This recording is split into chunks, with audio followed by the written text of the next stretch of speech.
ครั้งแรกที่ห่อของขวัญให้ลูกสาวพี่น้องงามงามครั้งแรกในชีวิต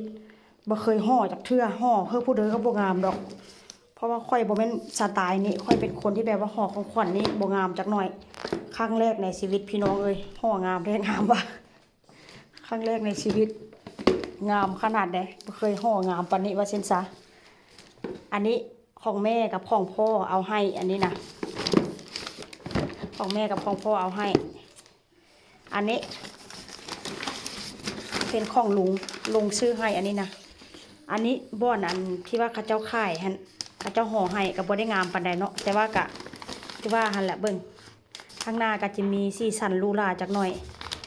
แต่ว่าเพิ่นก็ให้ด้วยใจเด้ออันนี้ของลุ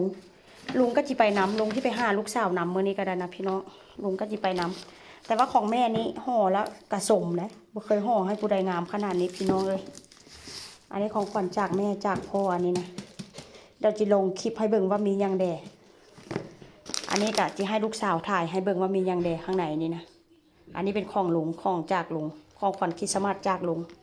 อันนี้ของแม่กับพ่อกับน้อง